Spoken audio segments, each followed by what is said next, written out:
We have come a long way since the spring training of 2021. The regular season has come and gone, and now two teams remain, the Braves versus the Astros. And if you guys are wondering, when was the last time these teams faced off against each other in the playoffs? It was back when the Astros were still in the National League. Swing and a drive, left field, way back, this one is gone!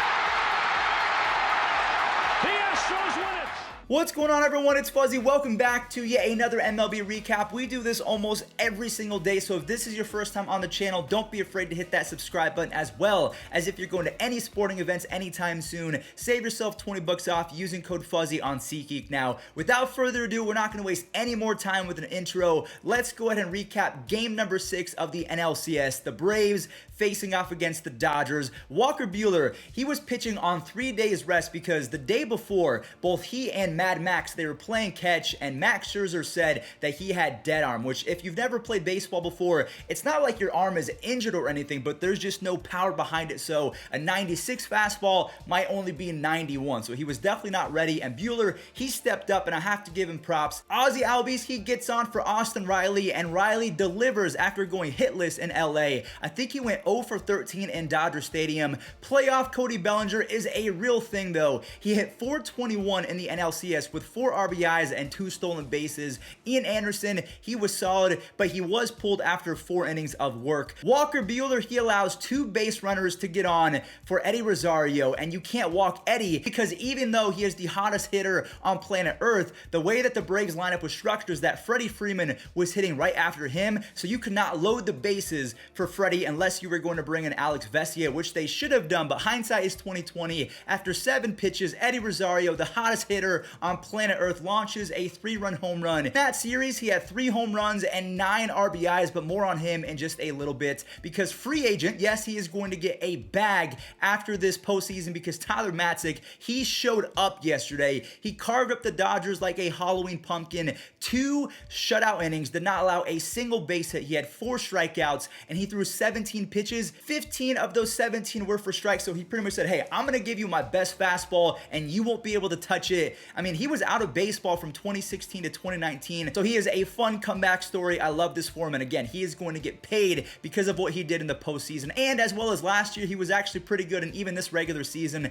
Will Smith, he comes in and strikes out 2, and he earns the save to send the Braves to another World Series, their first time in 21 years. Rosario is named the NLCS MVP. His 14 base hits tied a record for the most hits in a single postseason series. The magic is there, and I'm not gonna lie to you guys, I feel a little proud today because Cleveland had something to do with this magical run. They essentially gifted Eddie Rosario in a gift basket. They pretty much got nothing in return. They traded for Pablo Sandoval, they released him, and I guess they got $500K in cash, but Cleveland doesn't spend any money, so they essentially got him for nothing. So what I'm going to do right now is I'm going to roll a few clips after the game of both Eddie Rosario and Walker Buehler talking about what happened in game number 6, what went right and what went wrong. They did a really good job. Rosario's obviously kind of on a different planet right now in terms of how he's swinging the bat, so thought I made some good pitches. Thought the one he hit for a homer was a decent pitch, but he was able to elevate it and get it out of there. So, I think the biggest takeaway for me is you want to be like this Herculean thing and go out and throw and be really good, and I just wasn't. What are you feeling right now? Agradecido con la organización, con todo, con mis compañeros. De verdad que esto es un sueño. Siempre lo he soñado y estoy aquí. De verdad que gracias a Dios me lo voy a gozar. Just grateful to the organization, my teammates. This has always been a lifelong dream of mine, and I just thank God, and I'm going to enjoy this moment. Now, a lot of Dodgers fans are playing it cool on Twitter, and they are tipping their cap, but a lot of people are saying, hey, we only lost because we were not healthy. Well, if you look at the Braves team, they lost Jorge Soler right before the series. Yes, they did get him back for the last game, but that was because he came back healthy. But if you take a look, Ronald Acuna Jr. was gone, Mike Soroka was gone, Christian Pache was not very good, and he was also injured for a majority of the season. So you can't really use injuries as an excuse because the Braves also lost some of their best players as well. The only thing that I found weird about this series is the fact that the Atlanta Braves got home field advantage even though they won 88 games. The Dodgers, They won 106 and they had to be the road team. I just don't understand how that works, but those are the rules. And actually going forward into the World Series, that one is going to flip. It doesn't matter if you won your division or not because they both won. Whoever had the better winning percentage is going to be the home team. So the Astros, and they're tough to beat at home, they have the advantage. Now, another thing that does suck about this series and the fact that Atlanta is moving on to the World Series now, I'm super proud of them. I could not be happier. But this means we might have seen the last of Albert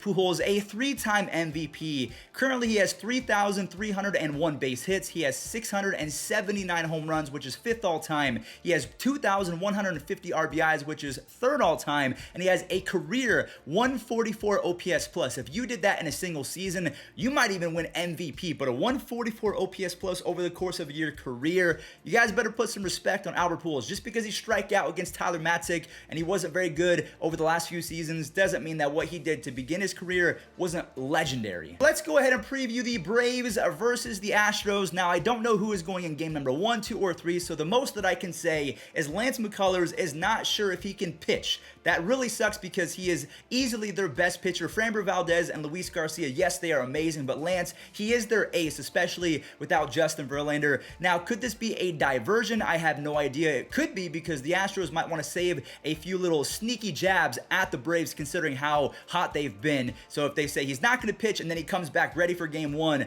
that could be something that we talk about. Now, a video is going to go up later on this matchup, probably tomorrow or Tuesday, talking about the best players and ranking everyone at their positions going into the World Series. So if you had to say who is the best player between both teams, would you go with Carlos Correa? Would you go with Ozzie Albies? Who is the #1 guy that you're looking for in the World Series? Now, real quick before we end the video and show this day in MLB history, I do want to talk about Jon Gray rejecting a contract extension from the Rockies. This guy has a career 3.91 FIP at Coors Field, which is really good. He has electric stuff, and I truly think that he can be a vital piece for a lot of fringe playoff teams. I'm talking about the Phillies. I'm talking about the Yankees. Heck, if he goes to the Rays with how good they are at developing pitchers with his stuff that he already has in place, Jon Gray, he could be the ace for the Rays. Now, it's probably not going to be a forever thing because Tyler Glass now hopefully is going to come back better than ever once he is healthy. But Jon Gray, do not sleep on that guy. He's nasty. All right, everyone, well, that is going to do it for today's MLB recap, the final one before we get into the World Series.